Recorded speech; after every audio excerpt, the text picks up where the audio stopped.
Thank you sir.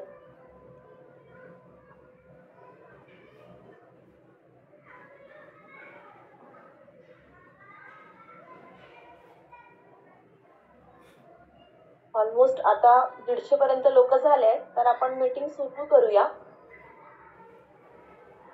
Yes madam. परत सर्वांना नमस्कार. कसे आहेत सर्व? नमस्ते madam. How are you all? Fine madam. आणि आय होप सर्व छानच असतील. आपण लास्ट मंथ पासून 2 मंथ्स पासून हेल्थ सेशनवर या ज्या पीटीपी प्रोग्राम्स घेतोय, Recording in progress. तुम्हा सगळ्यांना नो डाऊट फायदा झालेलाच आहे. आजचं जे सेशन आहे हे आपण यावेळेस ओबेसिटीवर करणार आहे, मेडोलाइटिसवर. प्रिव्हियसली मॅमनी आपल्याला डायबेटिक केअरवर खूप छान इन्फॉर्मेशन दिली होती लास्ट सेशनमध्ये. आणि या सेशन नंतर आपले एथिकल सेशनवर आपण स्टार्ट करूया. मला असं वाटतं की आतापर्यंत जितके पण सेशन झाले आहेत त्याचे सर्वांना इतका चांगला फायदा झाला असेल आणि या सगळ्यांचं जो पब्लिसिटी जी तुमच्याकडनं झालेली आहे ती आय होप सर्वांना पुरेपूर उपयोगी झाली असेल.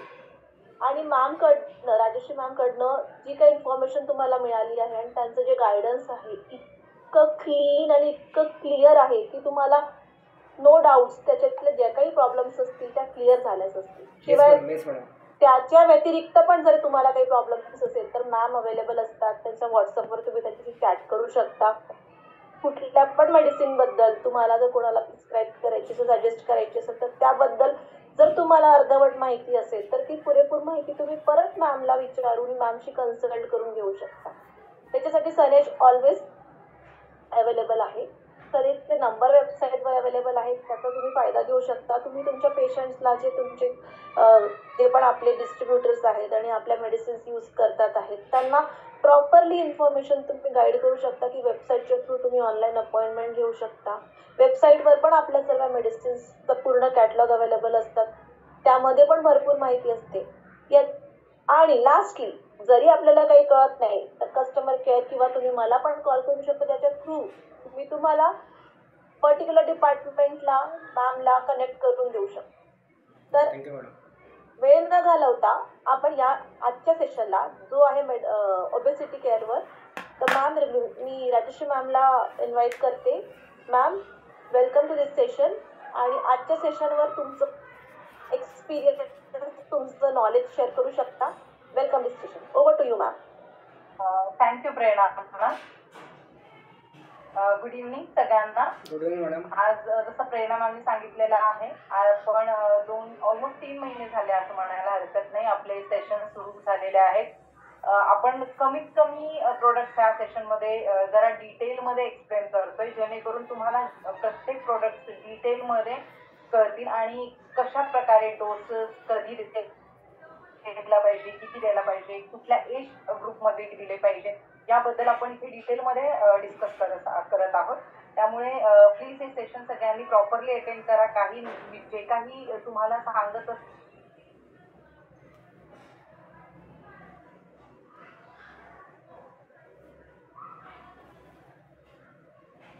ऑलमोस्ट आपण सगळे प्रोडक्ट्स आपले जे हेल्थ प्रोडक्ट्स होते किंवा फूड सप्लिमेंट्स होते ते ऑलमोस्ट आपण सगळे कव्हर केलेले आहेत.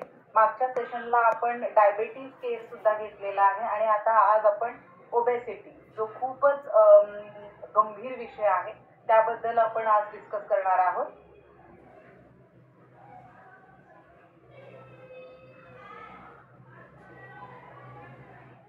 तर आजच्या सेशनला आपण सुरुवात करूयात माझ्या इंट्रोडक्शनने. मी डॉक्टर राजश्री बिराजदार, सनेजची हेल्थ कन्सल्टंट. गेल्या 3.5 वर्षापासून मी सनेज सोबत आहे. बऱ्याचशा फूड सप्लिमेंट्सवरती आणि प्रोडक्ट्सवरती मी ट्रेनिंग पण घेतलेले आहेत आणि पेशंट्स पण आपण अटेंड करतो आपल्या हेड ऑफिसला.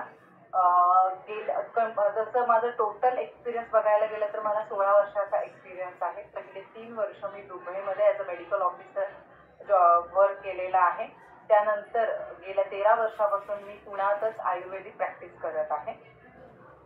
आपण आज मी जसं म्हटलं, आपण आज एका खूपच गंभीर विषयाबद्दल बोलणार आहोत, ते आहे वेट लॉस मॅनेजमेंट. वजन जर आपण बघायला गेलो तर वजन इवन लहान मुलांपासून सुद्धा आपण बघतो की ओबेसिटीचं प्रमाण वाढलेलं आहे. खूप जास्त वजन आहे, वजन वाढीचे कारण काय आहेत त्याबद्दल आपण डिस्कस करणार आहोत. वजन कसं कमी केलं पाहिजे किंवा हेल्थ कसं मेंटेन केलं पाहिजे, हेल्दी वेट आपण कसं मेंटेन केलं पाहिजे याबद्दलही आपण डिस्कस करणार आहोत. आणि एकदा बऱ्याच लोकांना ही शंका असते की आपण आता जर ट्रीटमेंट घेतलेला आहे वेट लॉससाठी, वेट लॉसचं आपण जेव्हा ट्रीटमेंट स्टॉप करतो त्यानंतर वेट वाढेल का, वाढणार का परत, हा प्रश्न खूप जणांना असतो. तर वाढू नये यासाठी आपण काय काळजी घेतली पाहिजे तेही मी या सेशनमध्ये डिस्कस करणार आहे. कारण आपले सगळे प्रोडक्ट जे आहेत ते आयुर्वेदिक प्रोडक्ट्स आहेत. त्यामुळे एकदा वेट लॉस झाल्यानंतर वेट गेनची कारणं काय आहेत ते आधी समजून घ्या, म्हणजे वेट लॉस कसं होईल आणि एकदा वेट लॉस झालं की पुन्हा वेट गेन होणार नाही ह्याच्यासाठी आपण काय काळजी घेतली पाहिजे याबद्दलही आपण इथे आज डिस्कस करणार आहोत. तर आज आपण डिस्कस करणार आहोत वेट गेन बद्दल. पण आधी बघा, जसं मी सांगितलं वेट गेन का होतं आणि वेट लॉस कसं केलं पाहिजे आणि वेट लॉस झाल्यानंतर वेट वाढू नये यासाठी काय काळजी घेतली पाहिजे. तर मी एकच सांगेन, दिनचर्या फॉलो करा. दिनचर्या तुम्ही फॉलो केला तर तुमचं एक तर वेट वाढणार नाही, वाढलेलं असेल तर ते आपल्या मेडिसिन्सनी कमी होईल, पण दिनचर्या फॉलो केलं पाहिजे त्यासोबत. आणि वेट एकदा लॉस झालं, सॅटिस्फॅक्टरी वेट लॉस झाल्यानंतर ही दिनचर्या हे कधीही तुम्ही बदललं नाही पाहिजे. दिनचर्या सातत्याने व्यवस्थित पाळलं पाहिजे. तर दिनचर्या म्हणजे नक्की काय? दिनचर्या म्हणजे ही रात्रीपासूनची सुरुवात तुम्हाला मी सांगते. आणि बऱ्याच जणांना रात्री खूप उशिरा जेवणाची सवय असते, त्याच्यामुळेच वेट वाढणं हे मेन कारण आहे उशिरा जेवणे. बरेच जण मला सांगतात आम्ही हेल्दी जेवण करतो, आम्ही हेल्दी जेवण करतो. पण तुम्ही चुकीच्या वेळेला जर जेवण करताय तर तुमचं वजन वाढतच जाणार आहे. त्यामुळे योग्य वेळ तुम्ही तसं बघितलं तर सूर्यास्ताच्या अगोदर जेवण केलं पाहिजे. पण जर आपण शहरातल्या लोकांचं म्हटलं किंवा दगदगीच्या जीवनात जॉब करणाऱ्यांचं ह्या सगळ्यांचं जर आपण कन्सिडर केलं तर कमीत कमी 8च्या आत जेवण झालं पाहिजे. संध्याकाळी 8च्या आत तुमचं जेवण झालं पाहिजे. त्यानंतर तुमचं जे जेवणानंतर कमीत कमी 2 ते 2.5 तासाने झोप झाली पाहिजे. झोप ही जी आहे रात्रीची ती 10 ते 3 या वेळेतच झोप झाली पाहिजे. कारण 10 ते 3 ही जी वेळ आहे या वेळेमध्ये आपल्या बॉडीमध्ये प्रॉपर मेटाबॉलिझम म्हणजे आपली पचनक्रिया ही व्यवस्थित होते, आपले हार्मोन्स व्यवस्थित रेग्युलेट होतात, प्रॉपर ब्लड सर्क्युलेशन होतं, जेणेकरून आपलं वजनही वाढत नाही, आपल्या बॉडीमध्ये जास्त टॉक्सिन्स किंवा फ्री रॅडिकल्स रिलीज होत नाहीत आणि हार्मोन्सही इम्बॅलन्स होत नाही. त्यामुळे 10 ते 3 ही योग्य वेळ आहे अगदी. त्यानंतर सकाळी उठल्यानंतर कमीत कमी 1 ते सव्वा तास तरी एक्सरसाइज केलं पाहिजे. एक्सरसाइज मध्ये तुम्ही योगा, झुंबा करू शकता. जिम मी कधीही ऍडवाइस करत नाही, कारण जिमने काय होतं, तुम्ही जर एसी मध्ये जिम करताय तर एसी मध्ये घाम बाहेर पडत नाही आणि आपला मेन इंटेन्शन जो आहे व्यायाम करण्याचा तो आहे घाम बाहेर काढणे. घामावाटे टॉक्झिन्स बाहेर निघतात. जर घाम बाहेर नाही निघाला तर टॉक्झिन्स सगळे आतमध्येच अॅक्युमुलेट होऊन जातील. मग तुम्ही जे करताय एक्सरसाइज त्याचा काहीही फायदा होत नाही. त्यामुळे मी जिम कधीही शक्यतो प्रेफर करत नाही. त्यापेक्षा तुम्ही ओपन जिम असेल तर ते तुम्ही करू शकता.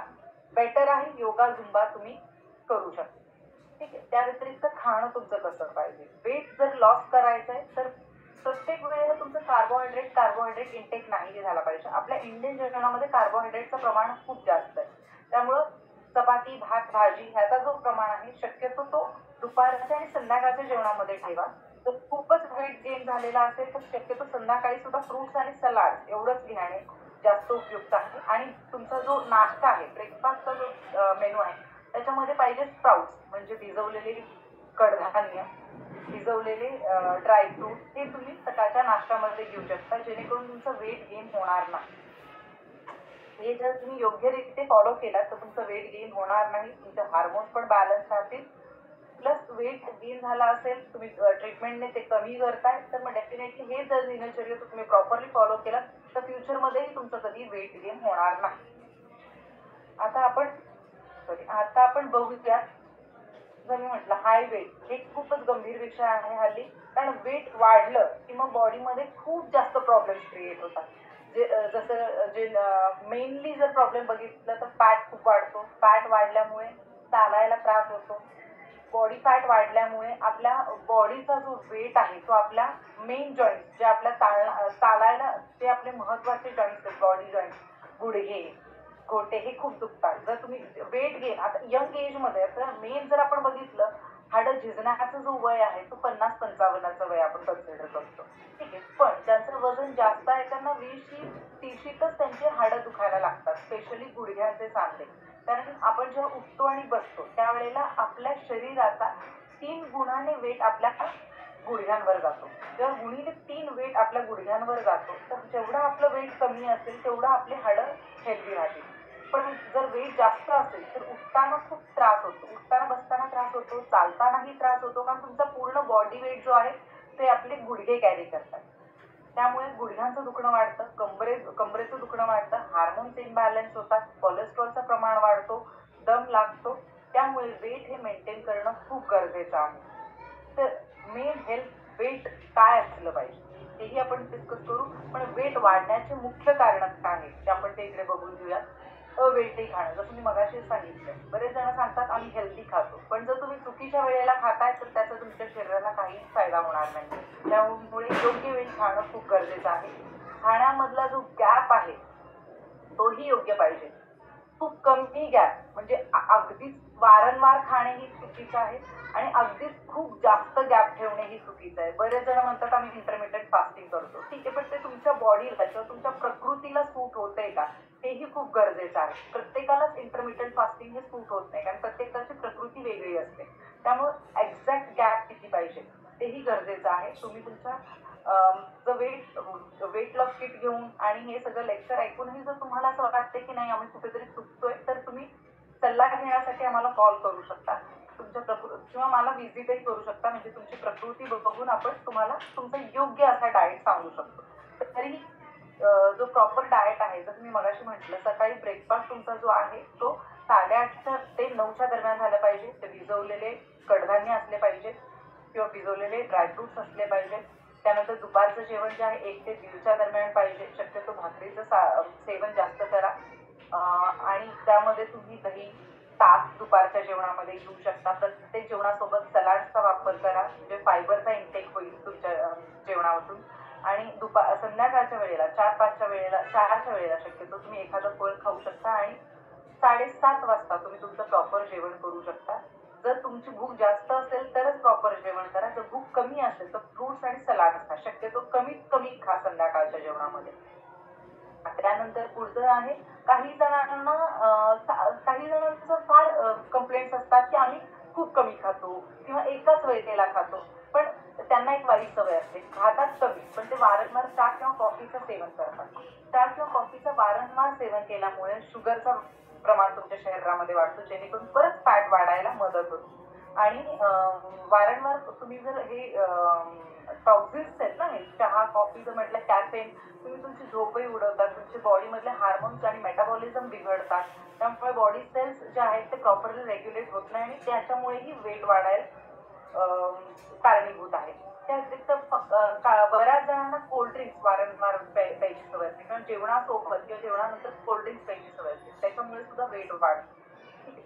रात्री जागरणाने वेट वाढतं. काही जणांना खूप उशिरा झोपायची सवय असते, रात्री 12-1 वाजता. जसं मी सांगितलं, योग्य वेळी जर आपण झोपलो नाही तर आपला मेटाबॉलिझम आणि हार्मोन ते बिघडते आणि वेट गेन व्हायला कारणीभूत ठरतात. त्या व्यतिरिक्त सतत बसून राहणारे जे लोक असतात, बसून काम करणारे, आता बरेच लोक ऑफिसमध्ये जे आहेत बसूनच काम करतात. एकाच ठिकाणी कमीत कमी 5 ते 6 तास ते बसतात. फक्त लंच ब्रेकसाठी उठतात, लंच करतात, पुन्हा जाऊन त्या जागेवर बसतात ते. आणि टार्गेट्स असल्यामुळे ते उठतच नाही, हालतच नाही. त्याच्यामुळे सुद्धा वजन वाढेल कारणीभूत ठरतात. दुकानदार, हॉटेल मॅनेजर हे एकाच ठिकाणी बसून राहिल्यामुळे त्यांचं वजन खूप जास्त वाढत राहतं. आणि बऱ्याच जणांना एक फार चुकीची सवय असते की स्वतःच्या मनाने कुठून तरी ऐकून, गुगल करून, युट्यूब करून, कुणाचाही सल्ला घेऊन किंवा बरेच वेळा सेल्फ सप्लिमेंटेशन करतात स्वतःच्या मनाने. जसं मी सांगितलं, आपल्याला आपली प्रकृती माहीत नसताना आपण जर चुकीचे डाएट फॉलो केले त्याच्यामुळे सुद्धा वजन कमी न होता वाढत जातं. काही जणांना खूप जास्त भूक लागते, शुगरच्या पेशंट्सला खूप जास्त भूक लागते, किंवा काही जणांना त्याची प्रकृती असते की वारंवार भूक लागते, पण ते पचवण्याची शक्ती पाहिजे. कारण योग्य वेळी जर तुम्ही खाल्लात, भूक चांगली जास्त लागणे ही चांगली गोष्ट आहे, पण योग्य वेळी खाणं हेही गरजेचं आहे. आणि फायबरयुक्त आहार जर सेवन केला तर वजन वाढणार नाही.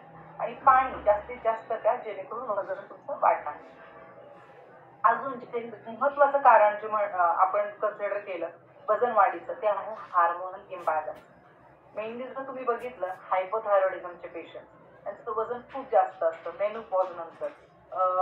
पिरियड्स जाण्याच्या वेळेला किंवा गेल्यानंतर बऱ्याच महिलांचा वजन वाढतं. गर्भाशयाची पिशवी काढल्यानंतर बऱ्याच जणांचं वजन वाढतं आणि पीसीओडीच्या कंडिशन्समध्येही सतत वजन वाढत जातं. पिरियड्स रेग्युलर येत नाही. तर अशा कंडिशन्समध्ये काय केलं पाहिजे हेही आपण इथे डिस्कस करणार आहोत.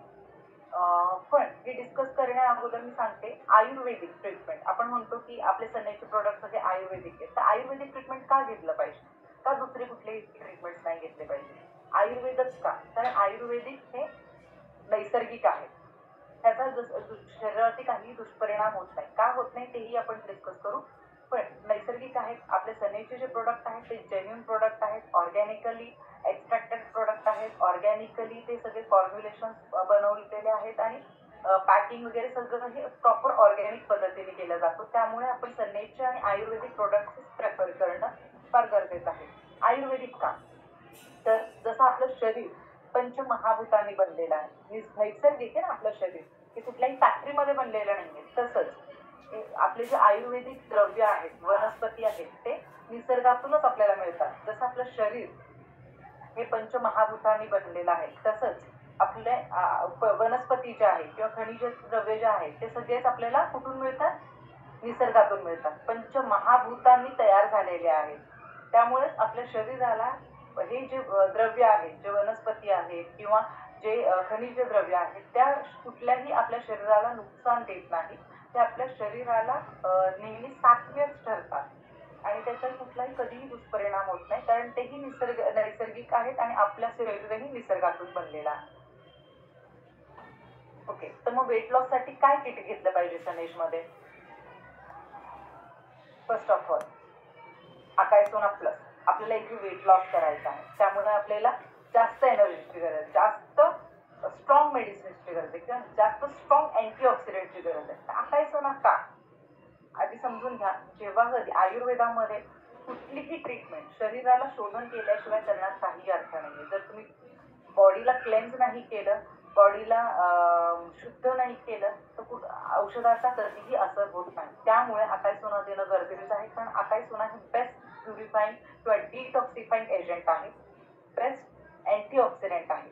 अँटीऑक्सिडेंट म्हणजे काय? जे आपण जे आपल्या दिवसभरात खातो पितो, आपण कितीही म्हटलं आम्ही नैसर्गिक खातो, आम्ही घरातलं खातो, पण काय आपण हायब्रिड खातो की नाही खात? आपण सगळंच ऑर्गॅनिक खातो का?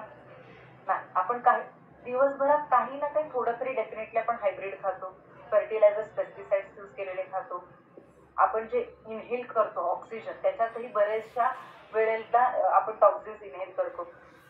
तर हे सगळं बॉडीमध्ये जे थोडे थोडे करून जे टॉक्सिन्स जातात, त्या टॉक्सिन्स काय करतात? बॉडीमध्ये फ्री रॅडिकल्स रिलीज करतात आणि हे फ्री रॅडिकल्स आपल्या बॉडीमध्ये हेल्दी सेल्सला डॅमेज करतात.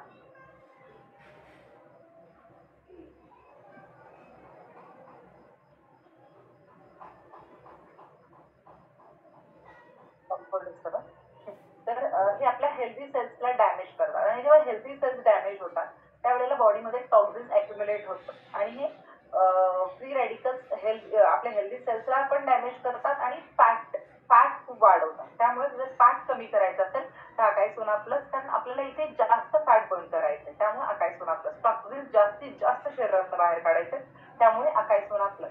अकायसोना प्लस हे दिवसभरातून फक्त एकदा घ्यायचे, सकाळी अनोशापोटी 15 ते 25 ml, डिपेंड करतं तुमच्या बॉडी वेटवर, तुमच्या प्रकृतीवर. 15 ते 25 ml एक कप काचेच्या कपमध्ये घ्यायचं, 1 कप पाण्यामध्ये सकाळी उपाशी पोटी. त्यानंतर मेडोलाइट किट. मेडोलाइट किट मध्ये काय काय आहे? तर लिक्विड, टॅबलेट आणि पावडर. लिक्विड जे आहे ते 15 मिनिटं नाश्त्याच्या अगोदर आणि 15 मिनिटं रात्रीच्या जेवणाच्या अगोदर घेतलं पाहिजे. ह्याचाही जो प्रमाण आहे तो 15 ते 25 ml, तुमच्या बॉडी वेटवर डिपेंड करतं. 15 ते 25 ml, पण हे विदाउट पाण्यात मिक्स न करता डायरेक्टली कन्झ्युम करायचं आहे. टॅबलेट जे आहे मेडोलाइटचं, ते सकाळ संध्याकाळ दिवसातून 2 वेळा घ्यायचं आहे टॅबलेट, सकाळी एकदा आणि संध्याकाळी एकदा जेवणानंतर घ्यायचंय. आणि मेडोलाइट पावडर जे आहे ते आपण ग्रीन रिच टी सोबत मिक्स करून घेऊ शकतो. कारण ग्रीन टी मध्ये जेव्हा आपण ते मिक्स करून घेतो एक तर त्याची टेस्ट पण एनहान्स होते, प्लस एक्सेसिव्ह बॉडी फॅट जो आहे तो कमी होतो. आणि ग्रीन टी जे आहे ते बेली फॅट कमी करतं. बघा बऱ्याच जणांचा हे असतं की body weight, generalise body weight पेक्षा त्यांचा बेली फॅट किंवा पोटाची चरबी जी आहे ती जास्त असते. सेंट्रल ओबेसिटीसाठी हे ग्रीन टी जे आहे ते बेस्ट आहे. त्यामुळे मेडोलाइट पावडर आणि ग्रीन टी दोन्ही एक एक चमचा कोमट पाण्यामध्ये दिवसभरातून 2 वेळा कधीही घेऊ शकता. दिवसभरातून कधीही 2 वेळा घेऊ शकता किंवा टी टाइमला घेऊ शकता किंवा ऑड टाइमलाही तुम्ही ते घेऊ शकता. पण हे कोमट पाण्यातून दिवसभरातून 2 वेळा तरी कमीत कमी ते घेतलं पाहिजे. त्या व्यतिरिक्त बऱ्याच जणांना ज्यांना कोणाला वेट लॉसचा वेट जास्त असतो, ओबेसिटीचा प्रॉब्लेम असतो, त्यांना इनडायजेशनचा मेजर इश्यू असतो. त्यामुळे त्यांचं अन्न व्यवस्थित पचन होत नाही, पोट व्यवस्थित साफ होत.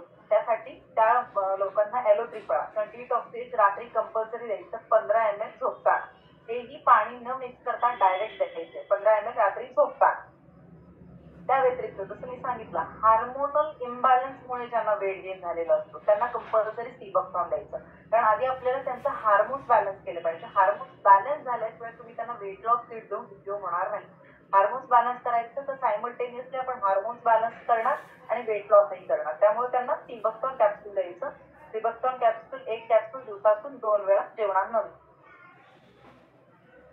मेन कारण अजून जे आहेत ना किंवा आपण काय काळजी घेतली पाहिजे वेट लॉस करायचं तर एक तर स्ट्रेस जास्त घेऊ नये, खूप जास्त खाऊ नये किंवा अनहेल्दी खाऊ नये. हेल्दी जेवण खाल्लं पाहिजे. एका जागेवर खूप वेळ बसू नये. बऱ्याच जणांचं काय असतं घरी पण बसणारे असतील तर दुपारी झोपतात जेवणानंतर किंवा जेवला रात्रीही झोपत असतात. झोप खाल्लं की झोपलं टीव्ही आडवं पडून टीव्ही बघणे ह्या सगळ्या गोष्टींमुळे सुद्धा वेट गेन होतं. त्यामुळे रेग्युलर एक्सरसाइज करा. जेवला झोपू नका. दुपारी तर अजिबात झोपू नये. जंक फूड खाऊ नये. बाहेर अजिबात बेकरीचे पदार्थ, मैद्याचे पदार्थ, जंक फूड, कोल्ड्रिंक्स ह्या गोष्टी तुम्ही घेतले नाही तर वेट गेन होणार नाही. हेल्दी खा, हेल्दी राहा आणि रेग्युलर एक्सरसाइज करत राहा. जसं मी सांगितलंय टायमिंग पण तुम्हाला सांगितलंय कुठल्या वेळेला काय केलं पाहिजे, कुठल्या वेळेला जेवलं पाहिजे, कुठल्या वेळेला झोपलं पाहिजे आणि काय एक्सरसाइज केले पाहिजे. हे प्रॉपरली तुम्ही जर फॉलो केलात तर वेट लॉस पण होईल, तर वेट गेन होणार नाही आणि वेट मेंटेन राहील. वेट लॉस किट घेतल्यानंतर वेट लॉस झाल्यानंतर सुद्धा हे दिनचर्या आणि लाईफस्टाईल तुम्ही जर फॉलो केलात प्रॉपरली तर पुन्हा वेट गेन होणार नाही. So stay healthy. Thank you so much. Over to Prerna ma'am.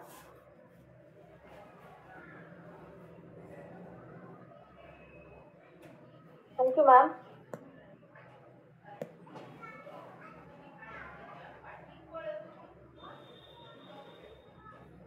Thank you ma'am. सर्वांना मॅमने जे काही एवढं व्यवस्थित सांगितलं आहे ओबेसिटीवर की कशा प्रकारे कसं म्हणजे तुम्ही प्रिव्हेन्शन्स काय घ्यायला हवी, तुमचं डेली रुटीन कसं व्हायला हवं आणि मेडोलाइट किटमधले जेवढे आपले प्रोडक्ट्स आहेत 3-4 प्रोडक्ट्स त्याबद्दल पण मॅमने जे डिटेल्स दिले आहेत आय होप सगळ्यांनी ते सगळे नोट डाऊन केले असतील. आणि थँक्यू व्हेरी मच मॅम. तुमचं detail explanation is very useful to us. सगळ्यांनी मला असं म्हणायला हवं की हा जो ओबेसिटीचा जो हे आहे आपल्याला रेग्युलर लाईफमध्ये जे सुरू असतं त्यामुळे जो प्रॉब्लेम्स क्रिएट होतात आहेत. Obesity is the first thing. I think ma'am मी बरोबर बोलते की याच्यामुळे बाकी रोगांना इन्व्हिटेशन्स असतात. तर याच्यावर आपल्याला इतके सिंपल प्रकारे मॅमनी एक्सप्लेन केलेलं आहे की तुम्ही कसं त्याला प्रिव्हेंट करू शकता. प्रिकॉशन्स तुम्ही घ्या. या सगळ्यांवर गोष्टींना कंट्रोल करता येईल. त्यानंतर पण आपल्याकडे मेडिसिन्स अवेलेबल आहेत त्यात पण आपण यूज करू शकतो ते तर आहेच. तर या सगळ्या गोष्टींचा पुरेपूर उपयोग करून घ्या. सनेजच्या मेडिसिन्स आपल्या सगळ्यांसाठी इतक्या युजफुल आहेत. डे टू डे लाईफसाठी जितके पण आपले सप्लिमेंट्स आहेत त्यांचा फायदा ऑलमोस्ट सगळ्यांनाच आहे. मला आतापर्यंत जितके पण रिव्ह्यू मिळालेले आहेत सगळेच म्हणतात की मॅम आपल्या मेडिसिन्स इतके छान आहेत की माझ्या या डिस्ट्रीब्युटर्सला आम्ही सांगितले जितके पण नवीन डिस्ट्रीब्युटर्स जॉईन झालेत मॅक्सिमम डिस्ट्रीब्युटर पॉझिटिव्ह आहेत आपल्या मेडिसिन्स पासून. तर ही जी इन्फॉर्मेशन आहे ही प्रॉपरली सर्वांना डिलिव्हर करा आणि आय होप आता नेक्स्ट सेशन आपण एथिकल याच्यावर घेऊ. तर असाच प्रतिसाद तुम्हा सगळ्यांकडनं हवा आहे या सेशन्सला. तर ऑल द बेस्ट आणि taking good care of you, all of you. Okay. Thank you madam.